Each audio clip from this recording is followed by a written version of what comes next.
Good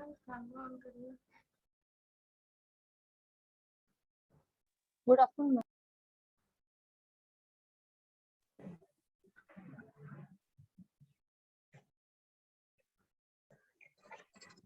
आवाज आ रही है? Yes ma'am, clear.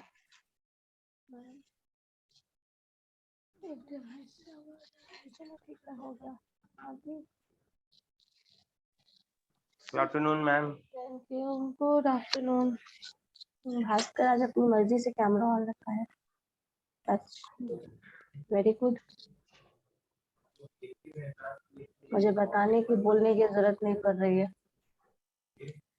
चलिए, थोड़ी देर के लिए या लंबे समय तक रहने वाला है? चलेगा मैम। अभी डाटा भी जस्ट रिचार्ज करवाए हैं 30 रुपया का। चलो अच्छा था, मुझे लगा था तुम कुछ ना कुछ एक्सक्यूज तो दोगे।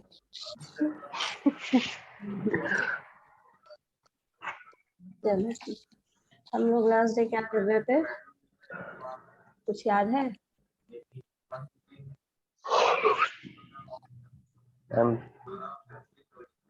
प्राइमरी सैम्पलिंग, नहीं प्राइमरी डाटा में प्राइमरी डेटा का कुछ स्कोर पढ़े थे हम लोग, तरीका निकालने का, जिसमें हम लोगों ने कुछ मेथड भी पढ़ा था ना, ऑब्जर्वेशन मेथड, ऑब्जर्वेशन के वेरियस टाइप्स, उसका फिर एडवांटेज, डिसएडवांटेज। ये मैम इतना 2 बार क्यों आ रहा है मैम? क्या बोलो भास्कर? मैम 2 बार क्यों आ रहा है आपका आवाज मैम? हम लोग एक ही बार में समझ जाएंगे। एक सेकंड रुको, चेक करो। अब ठीक है? अब ठीक है शायद। चलो ठीक है, शायद मीन्स है। चलिए अब बताइए, ऑब्जर्वेशन मेथड का डिसएडवांटेजेस के बारे में हम लोग बोल रहे थे कि डिसएडवांटेजेस समझ में आया कुछ? ऑब्जर्वेशन मेथड का डिसएडवांटेज बताओ तो जरा सोनल, कुछ याद है? सिर्फ समरी के बेसिस पे बताओ, एकदम वर्ड सेकुरेट होना वैसा जरूरी नहीं है, बस बताओ समराइज वे में क्या क्या था मेन पॉइंट जो डिसएडवांटेज शो कर रहा है।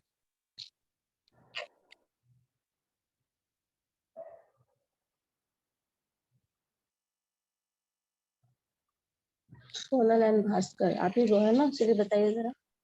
रोहित भी है मैम। रोहित भी है, अच्छा ठीक है। रोहित कैमरा ऑन करिए। यस मैम, करते हैं। चलो सोनल आप बताओ मुझे, डिसएडवांटेजेस एडवांटेजेस पूछेंगे उन लोगों से, बताओ डिसएडवांटेजेस क्या था, मतलब अगर हम ऑब्जर्वेशन मेथड की बात कर रहे हैं तो क्या प्रॉब्लम क्या है उसमें, क्यों नहीं करना चाहिए ऑप्ट हमें? हम बताएं अब हम। सोनल नहीं याद है? अच्छा ठीक है, बोलो। जैसे कल एग्जांपल दिए थे ना मैम, मान लीजिए पेरेंट्स आ जाएंगे, आप पढ़ नहीं रहे थे, उसी टाइम आप मोबाइल लिए थे। At that point of time observation होगा, और वो पॉइंट ऑफ टाइम कुछ भी हो सकता है ना। Yes ma'am. तो ये ठीक है, एक डिसएडवांटेज ये हुआ। और मैम ऑब्जर्व गलत भी हो सकता है मैम, बायर्स होते हैं इसमें। ऑब्जर्वेशन बायस्ड हो सकता है? Yes ma'am. अच्छा, कब होगा बायस्ड? क्या मैम? बायस्ड होने का चांस कब है?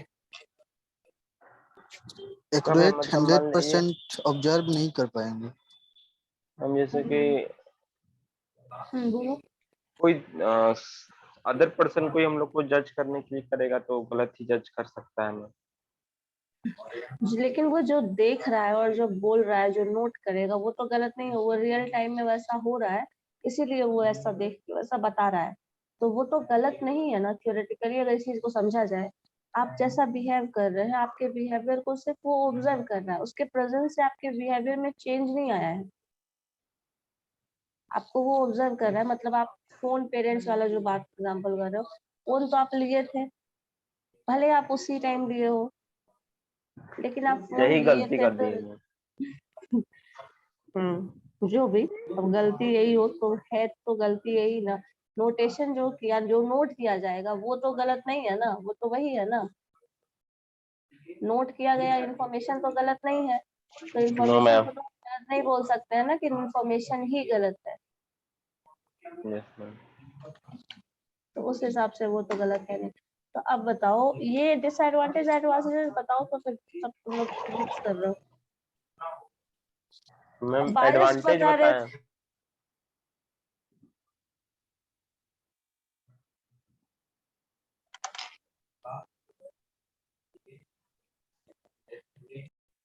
क्वेश्चन था, मतलब बहुत आसान आसान पॉइंट था।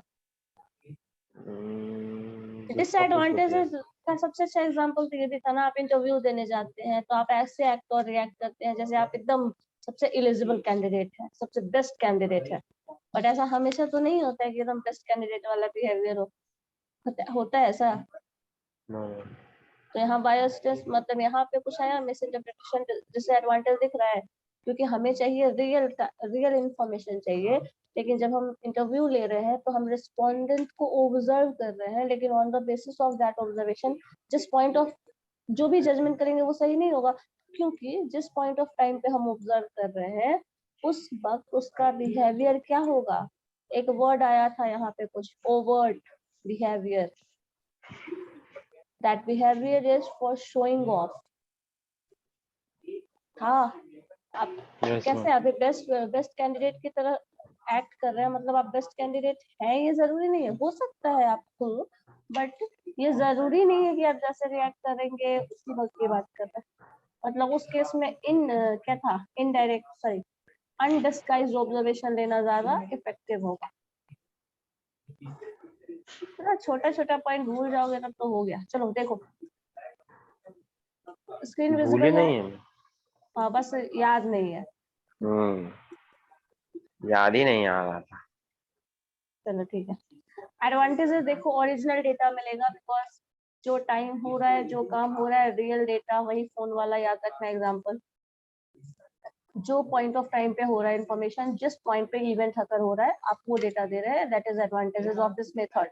और ये हमेशा एडवांटेज है, जो काम हो रहा है वो आप ऑब्जर्व कर रहे हैं और वही लिख रहे हैं, वही रिपोर्ट दे रहे हैं, then that is real observation, that is just एकदम एक्चुअल ऑब्जर्वेशन मिल रहा है, ये इसका एडवांटेज है, ये इसका डिसएडवांटेज नहीं। दूसरा है ये जो भी होगा ये हमेशा नेचुरल सराउंडिंग में होता है, ठीक है। थर्ड है ये रिस्पोंडेंट कुछ इंफॉर्मेशन आपको नहीं देना चाहता, फिर भी आपको ये इंफॉर्मेशन मिल जाता है, ये इसका एडवांटेज है, ठीक है। आप ये इंफॉर्मेशन नहीं देना चाहते हैं कि बीच में आप पढ़ाई करने के समय फोन भी चला रहे थे, लेकिन ये इंफॉर्मेशन मिल जाता है रिसर्चर को, तो ये इसका एडवांटेज हुआ। और ये एडवांटेज और डिसएडवांटेज जो भी हम डिस्कस कर रहे हैं वो किसके पॉइंट पे डिस्कस कर रहा है, रिसर्चर के पॉइंट ऑफ व्यू से डिस्कस कर रहा है, ठीक है। तो यहाँ पे ये चीज क्या हुआ, ये एडवांटेज हो जाएगा इसका कि उसको ये इंफॉर्मेशन मिल रहा है, वैसे इंफॉर्मेशन पे मिल रहा है जो रिस्पोंडेंट नहीं देना चाहता है, ठीक है। दूसरा है आप इसको हमेशा आर्टिकुलेट नहीं कर सकते, observation can never be done on the basis of वैसे इंफॉर्मेशन जो आर्टिकुलेट नहीं किया जा सकता वो भी आपको मिल जा रहा है। बायस क्या हो रहा है, any biasness on part of researcher is greatly reduced in the observation method, ये बायसनेस को रिड्यूस करता है, जो कि अभी जस्ट उल्टा बोल रहे थे ना फास्ट कर, बायसनेस को ये रिड्यूस करता है, क्योंकि हो सकता है हम ये सोच के चाहे कि तुम बहुत अच्छे, तुम एकदम 100%, जैसे मान लो मम्मी पापा मैम बायस इसमें नहीं होगा मैम, बायसनेस कम हो जाता है ऑब्जर्वेशन रियल टाइम में मिलने पे। जैसे मान लो पापा घर पे सोच के गए थे, मतलब सोच के जा रहे थे कि आप पढ़ाई कर रहे हैं, ये सोच के नहीं गए आपको चेक करने, तो मोबाइल ही चला रहे थे, या फिर यही सोच के गए होंगे ये बच्चा हमेशा मोबाइल ही चलाता है, ये मोबाइल ही चला रहा होगा। तो यहाँ पे क्या हो रहा है, वो कहीं ना कहीं कुछ कम तो हो रहा सोच है के मैम गए यहाँ पे। होंगे, कुछ तो सोच के गए होंगे, जो यस मैम। सोच के गए हैं वो बायसनेस है, और जो रिजल्ट आया है अगर उसका अपोजिट आता है तो बायसनेस कम हो जाएगा, क्योंकि वो देख रहे हैं जो कि एक्चुअल में हो रहा है। समझ गए इस चीज को, ये डिफरेंस है। सोच कर गए थे बहुत पढ़ रहे हो, लेकिन यहाँ तो मोबाइल चल रहा है, हम तो सोच रहे थे पढ़ रहा है, तो यहाँ पे क्या हुआ, जो सोच था वो पहले से था, वो बायसनेस होगा। मेरा बेटा बहुत अच्छा से पढ़ता है, ये बायसनेस है। लेकिन जब आप जाके चेक कर रहे हैं तो जो रियल ऑब्जर्वेशन मिल रहा है, वो ऑब्जर्वेशन मिलना हुआ, वो बायसनेस नहीं हुआ। सो जब आप रियल जाके चेक कर रहे हैं, कभी कभी ये भी होता है ना, चेक ही नहीं करेंगे, चलो पढ़ रहा होगा, है ना, और उसके बेसिस पे अपना जजमेंट कर लेंगे, तो वो जजमेंट जो करेंगे वो बायस जजमेंट होगा। और सोच कर कुछ भी आए हो, बस आके चेक कर रहे हैं, तो वो जो चेक करके रिजल्ट आ रहे हैं वो बायस्ड नहीं होगा। समझ आया? जी मैम। Yes ma'am. यही मैम चीज है फोर्थ नंबर आर्टिकुलेट समझ में नहीं आ रहा मैम। ये उसी का पार्ट है जो रिस्पोंडेंट आपको नहीं देना चाहता है ना इन्फॉर्मेशन। कुछ ऐसे जैसे कुछ चीजें होता है ना जिसको आप एक्सप्रेस नहीं कर सकते हैं बात में। बहुत कुछ होता है ना, तुम कर रहे हो कोई काम बट मन नहीं है ना, तो वो ऑब्जर्वेशन में दिख जाएगा, हाँ ठीक है बना लेते हैं बट मन नहीं है बनाने का। तो कुछ ऐसी चीजें जो आप ऐसे नहीं आर्टिकुलेट कर पाते हैं, जैसे मैम लेकिन पढ़ने के रिलेटेड, कुछ भी चलो किसी पढ़ चीज से लेते हैं लेकिन हाँ पढ़ने का मन नहीं है। हाँ, बस वही जो अभी तुम कर रहे हो कैमरा बंद करके, ठीक है। तो यहाँ पे कुछ ऐसी चीजें पानी हैं पी रहे थे मैम। आर्टिकुलेट नहीं कर पाते हैं, बट वो आर्टिकुलेट हो जाएगा, ठीक है। वो इंफॉर्मेशन जो हम ऐसे नहीं बोल पाते, एक्सप्रेस नहीं कर पाते हैं, बट वो भी एक्सप्रेस कर लें, दैट इज दिस वन। ठीक है, हो गया रोहित, क्लियर? चलो अब यस इसका मैम। हम पूछ रहे थे लिमिटेशन। तो लिमिटेशन में सबसे बड़ा लिमिटेशन ये है, सबसे इम्पोर्टेंट, कि ये बहुत लंबा समय लेता है। मुझे तुम्हें ऑब्जर्व करना है 10 घंटे, क्या करते हो, नहीं करते हो, कैसे करते हो, तो इसके लिए हमको कितना समय देना पड़ेगा? 10 घंटे का पूरा टाइम इन्वेस्ट करना पड़ेगा ना। और उसमें सावधानी हटी दुर्घटना घटी, मतलब हम 10 मिनट के लिए पता चला ऑब्जर्वेशन नहीं ले रहे हैं, जाके साइड में बैठ गए, तब तक तुम पता नहीं क्या क्या कर रहे हो सकता है।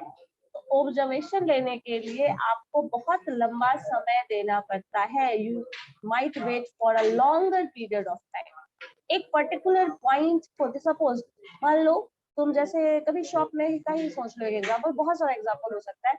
शॉपकीपर शॉप में बैठा हुआ है, बहुत देर से वेट कर रहा है, कोई कस्टमर आएगा बट नहीं आया। तो एक पर्टिकुलर, मान लो बहुत लास्ट दिन भर में बैठे हुए हैं, शाम तक कोई कस्टमर आया, तो एक पर्टिकुलर इवेंट अगर होने के लिए कितना लंबा समय तक वेट करना पड़ा आपको? करना पड़ा ना। इवेंट जब होने वाला है उसके लिए लंबे समय तक वेट करना पड़ेगा। तो ये चीज होता है कि यहाँ पे ऑब्जर्वेशन जब भी होगा और ये लॉन्गर पीरियड ऑफ टाइम लेगा, हमेशा हमेशा लॉन्गर पीरियड ऑफ टाइम लेगा। इसलिए ऑब्जर्वेशन मेथड बहुत ज्यादा टाइम के लिए, इसके बाद सेकेंड पॉइंट ये कल बताए भी थे, ऑब्जर्वेशन एक्सटेंसिव होता है, बहुत ज्यादा एक्सपेंसिव होता है। और जितना ही एक्सटेंसिव ट्रेनिंग दोगे उसमें भी पैसा लगेगा। मतलब पहले तो समय ज्यादा लगेगा, दूसरे केस में ये इसमें ट्रेनिंग रिक्वायर्ड है। क्या ऑब्जर्व करना है? बैठ के देख रहे हैं, मान लो बहुत लोग ऐसा है जो बाहर बैठ के बस देख ही रहा है, लोग आ रहे हैं लोग जा रहे हैं, बट क्या ऑब्जर्व करना है उसको वही नहीं पता। तो उसके लिए ट्रेनिंग रिक्वायर्ड है, ऑब्जर्व क्या करना है। जैसे मान लो एनडीए वाला एग्जांपल मैंने दिया था, जो जहाँ एनडीए छोड़ो, कोई भी साइको टेस्ट जहाँ लिया जाता है, वहां पे अगर एक ऑब्जर्वेशन है, तो ऑब्जर्वेशन मेथड में आपको ऑब्जर्व करना है, क्या ऑब्जर्व करना है ये भी तो समझना जरूरी है। समझ रहे हो इस चीज को?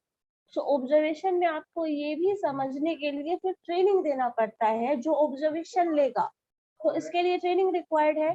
दूसरा ये डिसएडवांटेज है, हर कोई ऑब्जर्वेशन नहीं कर सकता, हर कोई ऑब्जर्व करके काम अपना, तुम भी देख रहे हो उसी इंसान से रोज मिल रहे हो सकता है तुमको बहुत कुछ ऐसा पता नहीं चले कि जो किसी और को पता चल गया, हो सकता है उसका ऑब्जर्वेशन ज्यादा माइन्यूट हो, तुम्हारा नहीं हो सकता है। तो इसके लिए ट्रेनिंग देना पड़ता है, और ट्रेनिंग दोगे, लंबे समय तक टाइम दोगे, तो ऑब्वियस सी बात है ये एक्सपेंसिव मेथड होगा या नहीं? जी मैम। लेकिन कभी कभी ये भी है कि एक्सपेंसिव होगा, ट्रेनिंग देना पड़ेगा, ऐसा कुछ करना पड़ेगा, तो भी आपको करना ही पड़ेगा, इसी ऑप्शन के थ्रू जाना पड़ेगा, बिकॉज और कोई तरीका नहीं है ऑब्जर्व करने के सिवा आपके पास। किसी का बिहेवियर समझना है, किसी के नेचर को जानना है। सपोज किसी की पर्सनालिटी टेस्टिंग जो आप इंटरव्यू वगैरह में करते हैं, वो क्या होता है, उसी के पर्सनालिटी को ही समझना होता है ना हमें। ये हमारा काम कर सकता है या नहीं कर सकता है, यही एटीट्यूड चेक करना होता है हमें ना। लेकिन तो क्या हमारे पास दूसरा ऑप्शन है कोई, इंटरव्यू के सिवा कुछ और कर लें जिससे पता चल जाए? नहीं कर सकते ना, नहीं कर मैम, सकते हैं। तो नो हमारे मैम। पास यही ऑप्शन ही होता है बहुत सारे केसेस में कि आप ऑब्जर्वेशन मेथड के थ्रू ही जाए। लेकिन इसमें डिसएडवांटेजेस भी है, इसमें बहुत ज्यादा टाइम लगेगा, बहुत ज्यादा पैसे लगने वाले हैं, ट्रेनिंग भी रिक्वायर्ड है। जो भी ऑब्जर्व कर रहा है, हर कोई इंटरव्यू नहीं लेता है ना। इंटरव्यू वही लेगा जिसका ऑब्जर्वेशन अच्छा है, लेने के लिए कोई भी ले सकता है, बट वही लेगा, वही इफेक्टिव होगा जो कैंडिडेट का सिलेक्शन करेगा, वही कर सकता यस है मैम। जिसको अच्छा एक्सपीरियंस हो, जिसको कुछ ट्रेनिंग जैसे मिला हो। मैम हाँ टीचर लोग स्टूडेंट का ही ऑब्जर्वेशन कर सकते हैं। हाँ, तो ये कर सकते हैं तो उनके लिए ज्यादा अच्छा होगा। अगर कोई और लेता है तो उतना बेटर नहीं लेगा, है ना। चलो ठीक है। दूसरा है, हाँ, कभी कभी ये जो external observation provide superficial indication, only overt behaviour can be observe. जो ये इसके लिए भी एग्जांपल मैंने इंटरव्यू का ही दिया था। अब किसी को काम के लिए, तुमको इंटरव्यू के लिए जाना है, तो तुमको तो यही शो करना पड़ेगा यू आर वेरी कॉन्फिडेंट। जी मैम। बताइए, आपको शो करना पड़ेगा कि आप में बहुत अच्छा लीडरशिप क्वालिटी है, आप बहुत यस अच्छे मैम। वर्कर हैं, बहुत हार्ड वर्किंग पर्सन है, बहुत स्मार्ट वर्कर हैं। ये सब कुछ क्या है, this all is a overt behaviour.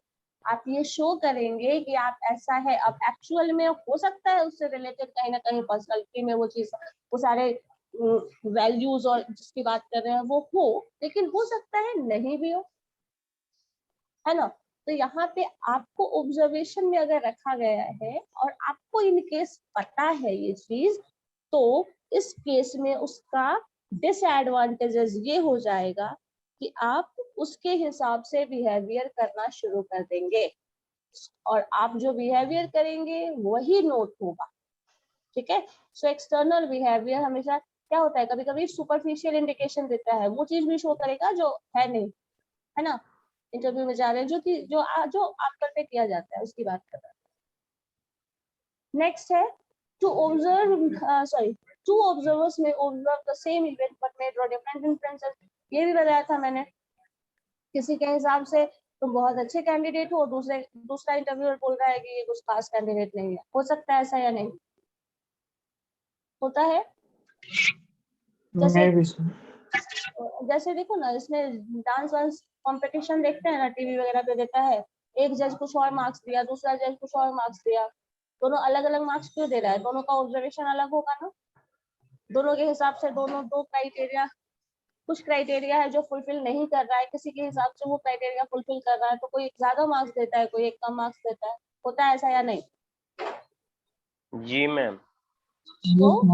तो अलग अलग ऑब्जर्वर अलग अलग ऑब्जर्वेशन करेगा और उससे अलग अलग इन्फ्लुएंसेस निकालेगा, इसलिए भी ये एक इसका डिसएडवांटेज है।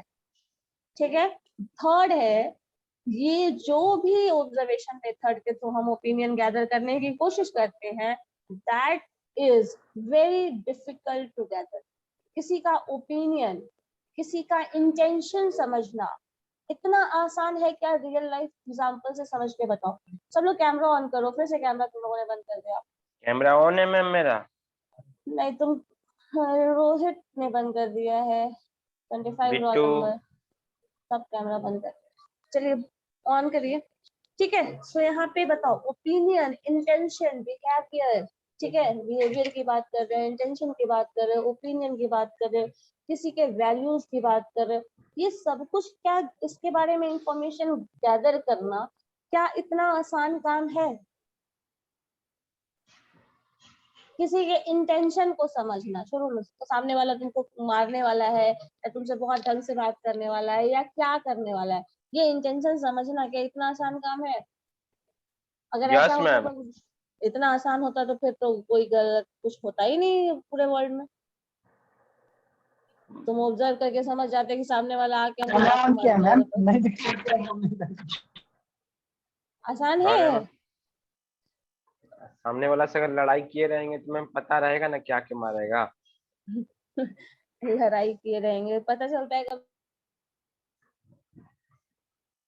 आवाज नहीं आ रहा है मैम। हाँ चलो अब बोलो, आ रही है आवाज?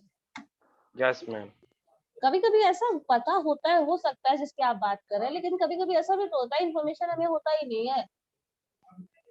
किसी दिन पापा बहुत ढंग से बात करते हैं, बहुत प्यार से बात कर रहे हैं, अच्छा, कोई किसी दिन सारा गुस्सा आके झाड़ देते हैं। अब कैसे पता करेंगे रोगे तुम क्या हुआ, आज कैसे बिहेव करने वाले हैं। ये इंफॉर्मेशन पता गैदर कर सकते हैं, ये आप किया जा सकता है to some extent, but it is very difficult to gather this kind of information, ये समझना है बस। ठीक है, आप इंफॉर्मेशन मिल जाएगा, आपको समझ जाएंगे कि चलो आज पापा मारने वाले हैं कि आज गिफ्ट देने वाले हैं, लेकिन ये इंफॉर्मेशन गैदर करना एक डिफिकल्ट टास्क बस। ठीक है, सामने वाला कैसे बिहेव कर रहा है, कोई प्रिडिक्शन कभी कभी प्रिडिक्टेबल होता है, कभी कभी नहीं भी होता है। तो प्रिडिक्टेबल है तो ठीक है, मतलब इजी इंफॉर्मेशन गैदरिंग हो गया, लेकिन कभी कभी नहीं कर सकते हो तो फिर वो difficult to gather that kind of information, ये चीज बस बताना है, समझना है, it is very difficult to gather. चलो, अब इन सब में आपको ऑब्जर्वेशन मेथड और ये सब जो चीज करेंगे उसमें कभी कभी क्वेश्चंस भी पूछा जाता है। तो अब हम लोग नेक्स्ट स्टेप पे देखने वाले हैं designing a questionnaire.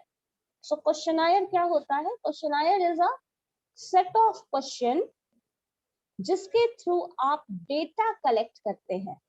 A questionnaire is a tool used to collect the data, और ये हमेशा सेट ऑफ क्वेश्चंस होता है। Questionnaire is a set of question which is used to collect data और इंफॉर्मेशन। ठीक है, क्वेश्चनायर क्या होगा, questionnaire is a set of questions जिसके थ्रू आप डेटा कलेक्शन करने वाले हैं। ठीक है, अब इसमें देखो, अब क्वेश्चनायर का इंपॉर्टेंस क्या है, क्वेश्चनायर का इंपॉर्टेंस क्या होता है, ये स्टडी करता है behaviour of past and present. Future का किसी को नहीं पता। जब तुम क्वेश्चनायर के थ्रू, दो चीज यहाँ पे समझना है, आप क्या कर रहे हैं, एक आपसे क्वेश्चन पूछा जा रहा है और आप आंसर कर रहे हो। दूसरे केस में क्या हो जा रहा है, आपको सिर्फ ऑब्जर्व किया जा रहा है। तो अब तक जो हम देख रहे थे वो सिर्फ ऑब्जर्वेशन था। अब दूसरा जो सेक्शन आया है क्वेश्चनायर में, उसमें ये होगा कि अब आपसे क्वेश्चन पूछा जाएगा। तो जब क्वेश्चन पूछा जाएगा ना, तो ये पास्ट और प्रेजेंट दोनों को इंक्लूड करेगा। ठीक है, क्वेश्चन आपसे प्रीवियस रिकॉर्ड्स आपका पूछा जा सकता है, और अभी आप क्या सोच रहे हैं, कर रहे हैं, क्या करने वाले हो, ये पूछा जा सकता है। दोनों तरह का क्वेश्चन होगा, मतलब इसमें पास्ट इंफॉर्मेशन भी होगा, लेकिन जब ऑब्जर्वेशन की बात करते हैं तो पास्ट इंफॉर्मेशन नहीं होता। मैंने बताया था ना, याद है, पास्ट इंफॉर्मेशन, तुम्हारा लास्ट रिकॉर्ड, तुम क्या पढ़े हो, कैसे स्टूडेंट हो, क्या है नहीं हो, आज से पहले तुम क्या थे, मुझे कुछ नहीं पता, बिकॉज ऑब्जर्व हम अभी कर रहे हैं। आपका अभी का ऑब्जर्वेशन मेरे पास है। सो ऑब्जर्वेशन मेथड में कभी भी पास्ट रिकॉर्ड नहीं होता। ठीक है, लेकिन जब क्वेश्चनायर, सेट ऑफ क्वेश्चनायर की हम बात करेंगे, हम क्वेश्चंस पूछेंगे और आप आंसर्स देंगे, तो वो उसमें आपका पास्ट बिहेवियर भी होगा, प्रेजेंट बिहेवियर भी होगा, आपका एक्सपीरियंस भी इंक्लूडेड होगा। जो भी आपका अब तक का लाइफ रहा है वो सब कुछ इसमें इनहेरेंट होगा। कुछ क्वेश्चंस का आप आंसर ऐसे करोगे जिससे आपके आंसर से पता चलेगा कि आप एक्सपीरियंस्ड है या नहीं। Yes ma'am. तो ये यहाँ पे पॉजिटिव पॉइंट हो जाता है जब हम क्वेश्चनायर से डील करते हैं। तो इसमें बिहेवियर में ये चीज याद रखना, इसमें पास्ट और प्रेजेंट दोनों होता है, ऑब्जर्वेशन में सिर्फ और सिर्फ प्रेजेंट होता है, फ्यूचर दोनों में से किसी में भी नहीं होगा। नेक्स्ट है demographic characteristics such as age, sex, income, occupation, सब आ जाएगा। अब देखो, क्वेश्चनायर में तुम जो भी ओपिनियन किसी से पूछ रहे हो वो प्रेजेंट सिनेरियो, प्रेजेंट कोविड के बारे में क्या सोच रहे हैं, तो आप इसमें सबसे पूछेंगे उसका नाम क्या है, किस एज ग्रुप से बिलोंग कर रहा है, मेल फीमेल, जो भी इंफॉर्मेशन है, इनकम ग्रुप क्या है, ऑक्यूपेशन क्या है, क्या काम कर रहा है, नहीं कर रहा है, स्टूडेंट है, जो भी इंफॉर्मेशन है वो सारा का सारा इंफॉर्मेशन तुमको मिल जाएगा जब वो क्वेश्चनायर फिल करेगा। तो जैसे फीडबैक फॉर्म भरते हो ना, उसमें अपना नेम, मोबाइल नंबर ये सब भरते हो, एज वगैरह डालते हो, कहीं कहीं एज देते भी हैं, कहीं कहीं नहीं भी देते हैं, कहीं कहीं रहता है, कहीं कहीं सिर्फ आपका यस मैम। ओपिनियन मैटर करता है, कहीं कहीं एज मैटर करता है। वो एज इसलिए डालने के लिए बोला जाता है कि किस पर्टिकुलर एज ग्रुप को किस तरह का प्रोडक्ट पसंद है, उसको जज करने के लिए एज टर्म भी डाल दिया जाता है, इनकम भी डाल देगा कहीं कहीं। तो आप वर्किंग है तो आपका किस तरह का टेस्ट है, वर्किंग प्रोफेशनल है उसका, आप स्टूडेंट है तो आपका किस तरह का टेस्ट क्या है, वो जानने के लिए। तो ये चीज करने के लिए भी ये सारा इंफॉर्मेशन क्वेश्चनायर में ये भी होता है। थर्ड सेक्शन जो आता है क्वेश्चन में, वो एटीट्यूड और ओपिनियन पे बेस्ड क्वेश्चन होता है। मतलब आपका क्या टेंडेंसी है, how frequently you go to market, ये एटीट्यूड बता देगा। हाउ फ्रिक्वेंटली आप जाते हैं, मान लीजिए मूवीज देखने जाते हैं, कितने फ्रिक्वेंटली आप सपोज रेस्टोरेंट से आते हैं, कितने फ्रिक्वेंटली आप स्कूल से या कॉलेज अगर जाने वाले हो तो फिर क्या है, ये सब कुछ जो भी है, तो ये चीज बता देगा आपका एटीट्यूड या फिर ओपिनियन। अभी प्रेजेंट सिनेरियो जो भी चल रहा है, रशिया यूक्रेन का वॉर चल रहा है, उसको तुम्हारा क्या ओपिनियन है, कुछ भी जो ओपिनियन बेस्ड क्वेश्चन हो। तो क्वेश्चन में जब क्वेश्चनर की बात करोगे तो ये 4 लेवल में उसको डिवाइड कर दिया जाता है। पहला पास्ट प्रेजेंट बिहेवियर जो है वो चेक करेगा, दूसरा डेमोग्राफिक कैरेक्टरिस्टिक, मतलब उसमें सारा कुछ आ गया, तुम्हारा एज नेम सब कुछ आ जाता है, जो भी तुमको आइडेंटिफाई करता है वो सारा टर्म इसमें आ जाता है। थर्ड है एटीट्यूड और ओपिनियन, जो कि तुम्हारी सोच, रीजनिंग, नॉलेज, आईक्यू सब ले लो, इसमें ये चीज आ जाता है। फोर्थ है level of knowledge. Level of knowledge जो है, इसका मतलब एक बहुत ब्रॉडर टर्म हो जाता है। लेवल ऑफ नॉलेज में आपका एजुकेशनल लेवल ऑफ नॉलेज जो है वो भी है, दूसरा सब्जेक्ट नॉलेज जो है वो भी आ जाता है। जैसे मान लो रशिया यूक्रेन की हम बात कर रहे हैं, हो सकता है इसके बारे में आपको सुने ही ना हो, इन्वॉल्व ही ना रहे हो, तो इसमें आपका नॉलेज लेवल हो सकता है 0 हो। इसका मतलब ये नहीं है कि आप इलिटरेट हैं, नो मैम। नहीं होगा, मतलब उस पर्टिकुलर सेक्शन में, उस पर्टिकुलर फील्ड में आपका नॉलेज लेवल क्या है ये चेक किया जाता है, आपका ओवरऑल नॉलेज लेवल चेक नहीं किया जाता। ठीक है, उस पर्टिकुलर फील्ड में क्या होगा जिसके रिगार्डिंग हम क्वेश्चनायर सेट कर रहे हैं, जिसके रिगार्डिंग हम रिसर्च कर रहे हैं, उसमें आपका लेवल ऑफ नॉलेज क्या है ये यहाँ पे शो होगा। ठीक है, सो ये 4 चीज क्वेश्चन में हमारे पास इंपॉर्टेंस है, इंपॉर्टेंट यही होगा, इसी को दिमाग में रख के क्वेश्चन सेट किया जाता है। अब क्वेश्चंस का कैरेक्टरिस्टिक क्या है, तो इसके लिए मैंने बहुत अच्छा एग्जांपल दिया था, याद है, फाइन फॉर पार्किंग, याद है? जी मैम। हाँ, फाइन फॉर पार्किंग मींस क्या हो जाएगा, गुड फॉर पार्किंग, और हो सकता है there is a penalty for parking. Yes ठीक है, मैम। तो क्वेश्चन जो भी होना चाहिए वो सिंपल क्वेश्चन होना चाहिए, वो सिंपल तुम्हारे हिसाब से नहीं होना चाहिए, जो रिस्पोंडेंट हो उसके हिसाब से समझ में आना चाहिए, कंफ्यूजिंग क्वेश्चन नहीं होना चाहिए। ठीक है, जो भी क्वेश्चन पूछ रहे हो वो बहुत ही क्लियर होना चाहिए। सिंपल होने का मतलब यही है, this respondent should be able to understand the question. Question जो पूछ रहे हो वो क्लियर होना चाहिए। इसका मतलब ये नहीं है कि तुम पूछो तो उसका मतलब कुछ और हो, हम पूछ रहे हैं तो कुछ और है। मान लो टाइम कि आपके पास अवेलेबल है या नहीं ये पूछा जा रहा है क्वेश्चन में, तो टाइम अवेलेबल है या नहीं ये किस चीज के लिए पूछा गया है, यहाँ पे इंपॉर्टेंट है ना। मतलब ये देखा जा रहा है आपका फ्री टाइम क्या है, या फिर आप कितना काम करते हैं ये देखा जा रहा है। समझ आ रहा है, टाइम अवेलेबल है या नहीं तुम्हारे पास, ये क्वेश्चन पूछा गया, तो इसका मतलब ये है कि तुम्हारे पास काम के लिए टाइम अवेलेबल है या नहीं, या फिर तुम कितने फ्री हो ये बताओ। ठीक है, तो ये क्वेश्चन क्लियर होना चाहिए, कभी भी ऐसा क्वेश्चन नहीं होना चाहिए जो पर्सन टू पर्सन उसमें आंसर कुछ और ही देना शुरू कर जाए, ओपिनियन बेस्ड हो जाए, ऐसा नहीं होना चाहिए। दूसरा है, it must generate replies that can easily be recorded by the interviewer. जो भी आंसर हो वो ऐसा आंसर हो जो सेट में पढ़े थे, set theory, disjoint, mutually disjoint. If you are saying yes that means you are not saying no. ऐसा नहीं हो सकता यस और नो साथ में बोले, हो सकता है, नहीं हो सकता।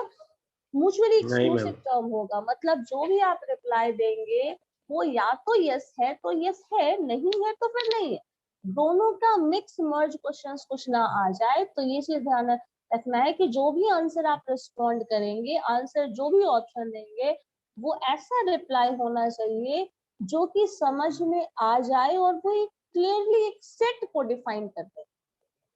ठीक है, जैसे मान लो male female, yes no, 2 term डाल दिए, क्राइटेरिया क्लियर होगा कि हाँ इतने मेल्स का डेटा मिला, इतने फीमेल्स का डेटा मिला, इतना लोग यस बोल रहे हैं, इतने लोग नो बोल रहे हैं, जो इसको आसानी से रिकॉर्ड कर लिया जाए ऐसा। It should be specific so as to allow the interviewer to keep the interview to the point.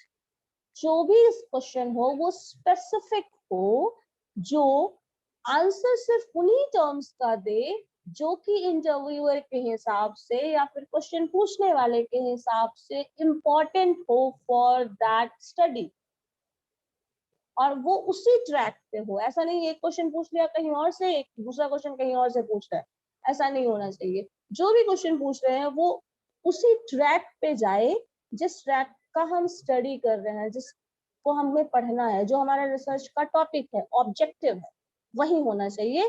कुछ और क्वेश्चंस इररिलेवेंट ना हो, स्पेसिफिक उसी टॉपिक से हो, मतलब पर्टिकुलर उसी टॉपिक के बारे में। नेक्स्ट है, it should be well arranged to facilitate analysis and interpretation. जो भी क्वेश्चन हो वो सीक्वेंशियली इस तरह से अरेंज हो। जब हम एटीट्यूड टेस्टिंग की बात कर रहे हैं तो 10 क्वेश्चन अगर हमें एटीट्यूड टेस्टिंग के लिए पूछना है तो सारा 10 क्वेश्चन एक ही साथ हो। डेमोग्राफिक की कैरेक्टरिस्टिक की बात करें तो सारा एक साथ हो। बिहेवियर एटीट्यूड की बात कर रहे हैं, पास्ट की बात कर रहे हैं, वो सब एक साथ क्वेश्चन हो। ऐसे क्वेश्चन डिजाइंड हो, मतलब वेल अरेंज्ड हो। एक बार आप बिहेवियर की बात करें तो पूरा बिहेवियर से रिलेटेड क्वेश्चन पूछ लीजिए, आप एटीट्यूड ओपिनियन की बात कर रहे हैं तो पूरा एटीट्यूड ओपिनियन क्वेश्चन पूछ लीजिए, डेमोग्राफिक कैरेक्टरिस्टिक बेटर है सबसे पहले पूछ लीजिए, नॉलेज लेवल टेस्टिंग की बात कर रहे हैं तो फिर वो पूछिए एक बार। ऐसा नहीं एक लेवल क्वेश्चन नॉलेज का डाल दे, दूसरा ओपिनियन बेस्ड डाल दे, थर्ड कैरेक्टरिस्टिक दे दे, ऐसा ना हो। ठीक है, सो वेल अरेंज होना चाहिए। नेक्स्ट है, it must keep respondent interested through out. तुम क्वेश्चंस ऐसे ही पूछो और इसी सीक्वेंस में पूछो कि इंटरव्यूअर या फिर जो भी रिकॉर्ड कर रहा है आपका रिस्पॉन्स या फिर जो भी आपको रिस्पॉन्स दे रहा है वो इंटरेस्टेड हो उस इंफॉर्मेशन को देने में। इस तरह से क्वेश्चन पूछोगे और इस तरह से सीक्वेंस डिजाइन करोगे कि वो इंटरेस्टेड हो आपको इंफॉर्मेशन देने में, क्योंकि लैक ऑफ इंटरेस्ट की वजह से हो सकता है वो कुछ क्वेश्चन का आंसर दे और कुछ क्वेश्चन का आंसर ना दे। 50% रिस्पॉन्ड करे, बाकी का रिस्पॉन्ड ही ना करे, तो फिर क्या हो जाएगा, तो इंफॉर्मेशन नहीं मिलेगा आपको पूरा, है ना। तो ये चीज ध्यान रखना है।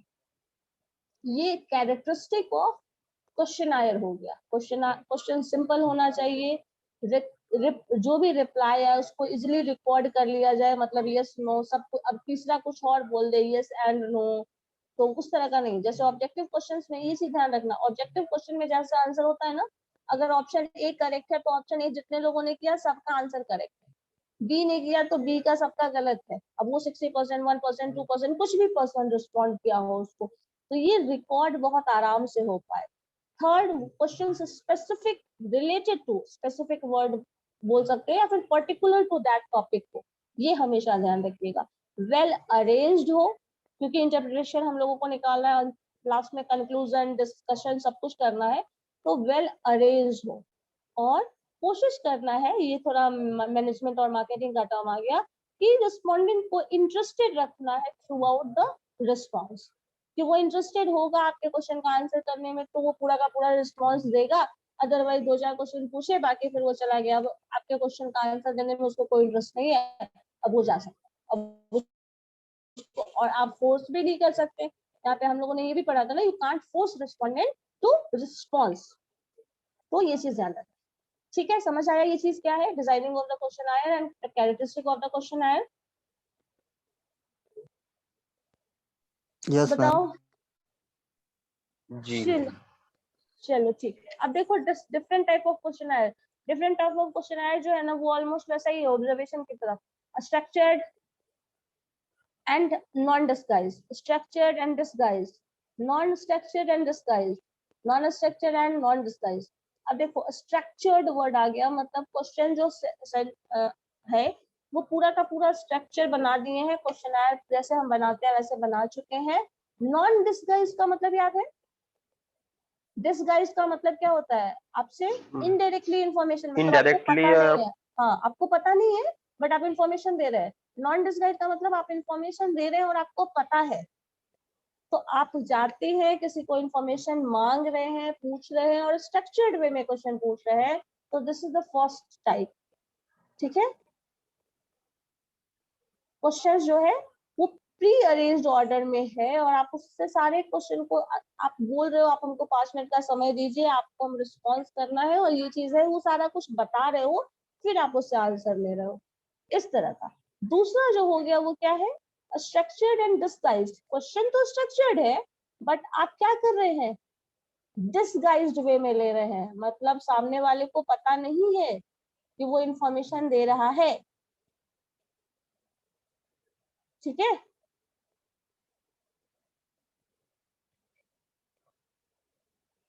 थर्ड क्या हो गया देखो फिर,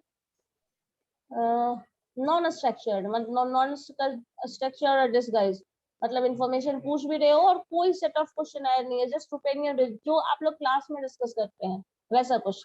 कोई स्ट्रक्चर्ड क्वेश्चन तो एक दूसरे से नहीं पूछते हो, कोई ऑफिशियल क्वेश्चन पूछते हो, बस क्वेश्चन भी अनस्ट्रक्चर्ड होता है, मन आया तो पूछ लिया। डिसगाइज्ड भी हो सकता है, तुम किसी से कुछ इन्फॉर्मेशन गेन करना चाहते हो और सामने वाले को बताना नहीं चाहते हो, तो नॉन स्ट्रक्चर्ड डिसगाइज हो गया।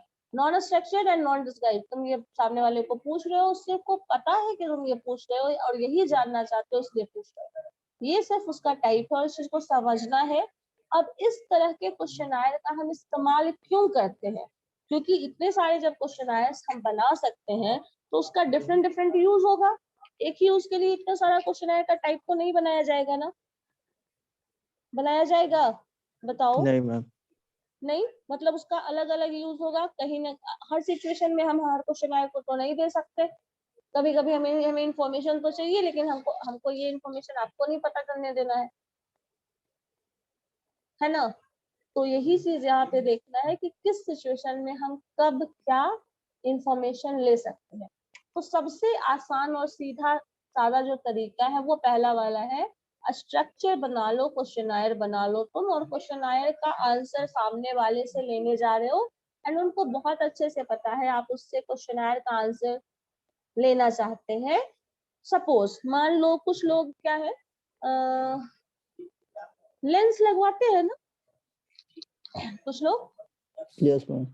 अब जो लेंस लगवाए हैं वो रिस्पॉन्ड करेंगे कि उनको कैसा, उनका क्या रिस्पॉन्स है, मतलब आप ये लगवा रहे हैं, आपने ये लगवाया है तो उसका क्या बेनिफिट दिखा है आपको, अपने एक्सपीरियंस के बेसिस पे उसको बताना है और इसके बेसिस पे वो फर्दर वही उसी तरह का और जो ऑपरेशन है वो करने वाला है, मतलब देखना है, बस चेक करना है। या फिर कोई ड्रग, जैसे किसी को कोई दवा, मान लो मार्केट में कोई नया दवा आया तो उसको लगा के उसको देना है, उसको किसी पे ऑपरेट करना है और वो बता रहा है। कुछ लोग जैसे ये कोवैक्सीन और ये सब भी आया था उसी का ले लो, उन लोग उनको पता है कि वो ये ड्रग उन पे इम्प्लीमेंट होने वाला है, उसका इफेक्ट क्या है, ऑब्जर्व क्या है, तो ये मैक्सिमम केस में इसमें हम आंसर बताते नहीं है, ये मेडिकल में खुद ऑब्जर्व कर लिया जाता है, डॉक्टर्स खुद देखते हैं, खुद रिपोर्ट देखते हैं, तो यहाँ पे आपको आंसर रिस्पॉन्ड नहीं करना पड़ता।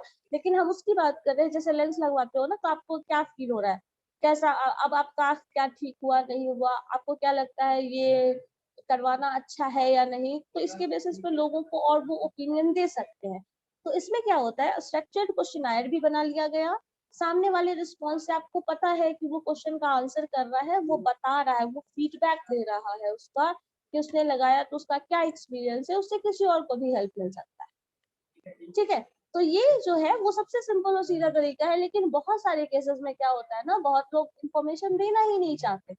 जब सामने वाला इंफॉर्मेशन देना ही नहीं चाहता है तो फिर तुम स्ट्रक्चर्ड वे में, नॉन डिसगाइज्ड वे में जाके इंफॉर्मेशन तो नहीं ले सकते हो, ले सकते हो, सामने वाला इंफॉर्मेशन नहीं देना चाहता है, उसको क्या एक्सपीरियंस हुआ, क्या हुआ नहीं हुआ, नहीं देख देना चाहता है, तो अब क्या लिया जा सकता है, ऐसा भी कुछ सिचुएशन हो सकता है, बताओ है यस कुछ ऐसा मैम। सिचुएशन, ऐसा कोई सिचुएशन बताइए। मान लो कोई इंसान डिप्रेशन में है, बहुत स्ट्रेस में है, ठीक है, और वो अपना स्ट्रेस शेयर नहीं करना चाहता है, वो नहीं बताना चाहता है कि वो बहुत स्ट्रेस में है और वो डिप्रेशन में है, सपोज वो नहीं बताना चाहता है। अगर वो नहीं बताना चाहता है और आपको पता है आपको उससे इंफॉर्मेशन लेना है, सपोज आप घर के इंसान है, किसी आपके फैमिली मेंबर की बात कर रहे हैं, मान लो अगर किसी के घर पे अगर ऐसा कुछ इशू होता है तो क्या करेगा, वो इंफॉर्मेशन लेना चाहेगा, नो मैम। नहीं लेना चाहेगा, घर पे भी नहीं लेगा। ले तुम्हारे सकता पापा परेशान है तो इन्फॉर्मेशन तुम नहीं लेना चाहो, अरे भाई क्यों परेशान है इतने पापा मेरे, नहीं लेना चाहोगे। लेंगे मैम। तो आपको पता होना चाहिए आपको क्या प्रॉब्लम है, मतलब कि क्या इशू है, नहीं है, वो चीज इंफॉर्मेशन लेना है, लेकिन तुम ये डिसगाइज्ड वे में लोगे।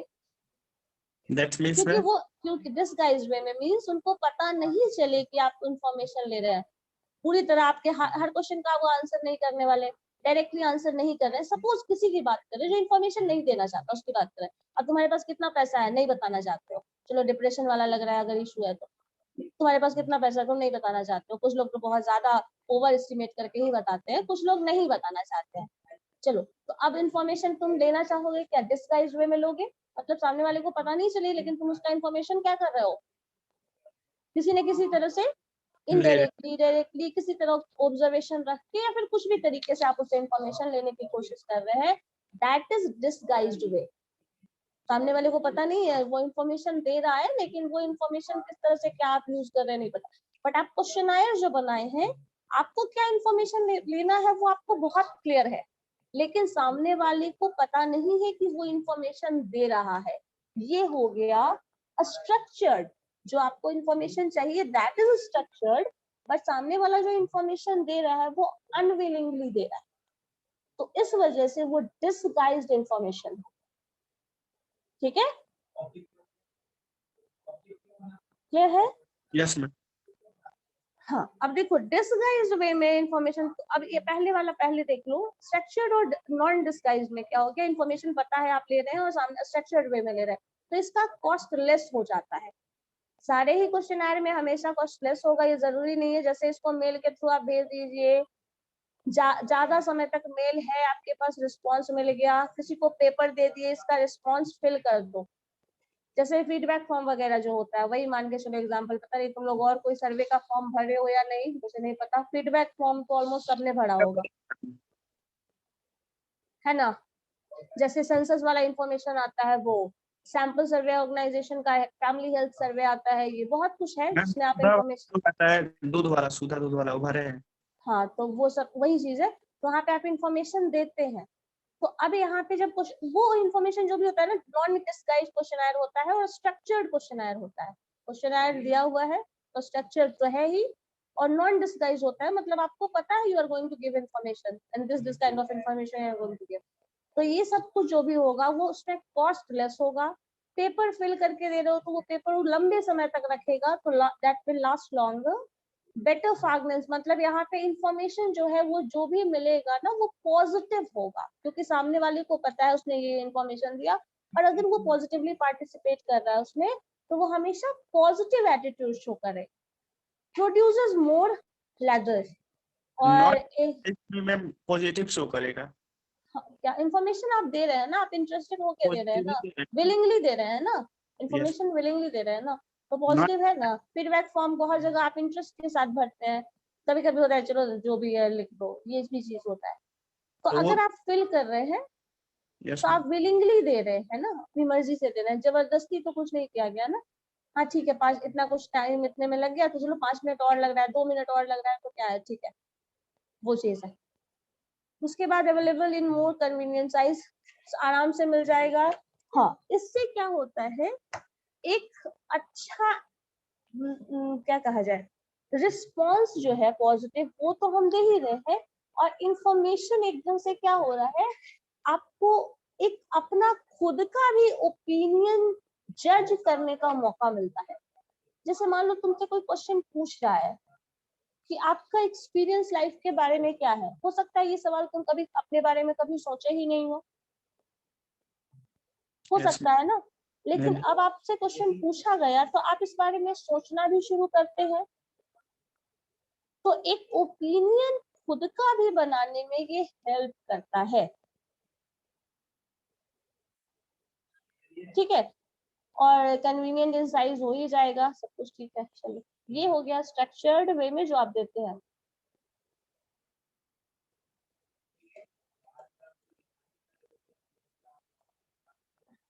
चलो देखो इसका एक एग्जांपल, सब्जेक्ट्स एटीट्यूड टुवर्ड्स, देखो यहाँ क्वेश्चन है, attitude towards cyber law and the need for government legislation to regulate it. Question ये है, ठीक है, साइबर लॉ जो भी उसमें गवर्नमेंट का क्या मतलब कुछ रूल आना चाहिए क्या है उसको या नहीं। क्वेश्चन ये पूछा गया। अब ऑप्शन दे दिया certainly not needed at present, certainly not needed, ठीक है। I can't say, very urgently needed, not urgently needed, ये 5 ऑप्शन दे दिया गया। ये क्वेश्चन पूछा गया तुमसे और उसके बाद ये 5 ऑप्शन दे दिया गया। इन 5 ऑप्शन में से तुम डिटरमाइन करोगे कौन सा रिस्पॉन्स तुम्हें देना है। certainly not needed at present, certainly not needed मतलब कभी भी नीड नहीं है इसकी, I can't say, very urgently needed, not urgently needed।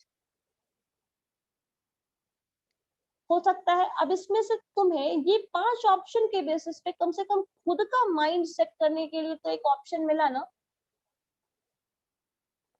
मिला या नहीं? और पॉसिबल आंसर जो होगा वो ऑलमोस्ट ऐसा भी हो सकता है। अब इसको सब्जेक्टिव वे में जरा सोचो, इस क्वेश्चन को तुम्हें बोला गया सब्जेक्टिव वे में आंसर लिखने का, तुमको जो मन में आएगा जितना सोचोगे सब कुछ लिख सकते हो, 10 पेज लिख सकते हो, ठीक है। लेकिन जब हम उस 10 पेज के आंसर को हो सकता है कोई ना पढ़े, क्योंकि अगर हर 50 लोगों से हम पूछ रहे हैं और 50 लोगों का 50-50 पेज का अगर हम आंसर पढ़ना शुरू करें तो पता चला अपना खुद का ही ओपिनियन कहीं गायब हो जाएगा। तो यहाँ क्या होता है कि आपको ये ऑप्शन 4 मिले हैं, 5 ऑप्शन, इस 5 के बेसिस के पे आपका माइंड जो भी ओपिनियन दे रहा है आप उस पे रिस्पॉन्ड करिए। और इससे जिसको आप ओपिनियन ये दे रहे हैं, जो रिसर्चर होगा वो इस ओपिनियन के बेसिस पे जजमेंट करेगा, क्योंकि वो आप एक अलग एक ही रिस्पोंडेंट नहीं है जिसके बेसिस पे ये जजमेंट हो रहा है, ऐसे और भी 50-100 लोग होंगे जिसके बेसिस पे ये जज किया जाएगा। तो ये आपको कहीं ना कहीं अपना आंसर इन्हीं 5 ऑप्शन में से चूज करना है, जो इस पॉइंट को क्लियर करता है कि क्वेश्चन कैसा होना चाहिए था यहाँ पे। हाँ, ये वाला, it must generate replies that can easily recorded by the interviewer। मतलब ये 5 में से कोई एक ऑप्शन दो और ये आराम से इंटरव्यूअर जज कर सकता है, रिकॉर्ड कर सकता है कि तुम ये आंसर दे रहे हो। अगर इसी को सब्जेक्टिव वे में लिखना शुरू करो तो तुम्हारा 10 पेज का आंसर पढ़ते पढ़ते पता चला रिसर्चर कहीं पागल हो गया, और सिर्फ तुम नहीं हो, ऐसे ऐसे 500 और लोग होंगे, है ना। सबका ओपिनियन कुछ ना कुछ तो वेरी करेगा, एक जैसा तो नहीं होगा। लेकिन हमें इन 5 में से ये 5 ऑप्शन हो सकते हैं, ये बिल्कुल नहीं नीडेड है, नहीं है, बहुत ज्यादा है, अर्जेंटली नहीं है, बाद में लाया जा सकता है, मुझे कुछ नहीं पता। यही 5 ऑप्शन हो सकता है ना। साइबर लॉ होना चाहिए, गवर्नमेंट को इसको रेगुलेट करना चाहिए या नहीं कर, और कुछ आंसर तो है नहीं पॉसिबल, यही 5 ऑप्शन है। तो इसमें आप आंसर को डिटरमाइन कर पाएंगे, ठीक है। समझ आया ये चीज? Yes ma'am. तो आपको अपना ओपिनियन बनाने में भी हेल्प करता है। कभी कभी कहा जाता है हम लोग जो रिलेवेंट न्यूज वगैरह, न्यूज़पेपर वगैरह पढ़ते हैं वो इसलिए पढ़ना चाहिए क्योंकि आपको ये पता चल पाएगा कि इन सब ओपिनियन में, सब में उसमें अपना दिया जाता है ओपिनियन, ऐसा करो, ये होना चाहिए, ये नहीं होना चाहिए, सबको अपना अपना ओपिनियन दे रहा है। तुम उसके हेल्प से खुद का ओपिनियन डिटरमाइन कर पाते हो, ठीक है। तो ये ऑप्शन मिलता है तुम्हें। जब तुमको बोला गया कि चलो माई सेल्फ पे बोलिए, तो आपको ये टाइम और ये मौका मिला है कि आप अपने आप को एक्सप्रेस करिए, खुद के बारे में बताइए कि आप क्या हैं, जो पहले ऐसे आप बहुत बार हो सकता है सोचे भी ना हो। तो इस चीज को यहाँ पे समझना होता है, ठीक है। चलो, स्ट्रक्चर्ड एंड डिसगाइज्ड क्वेश्चन आयर, ये कैसा हो सकता है?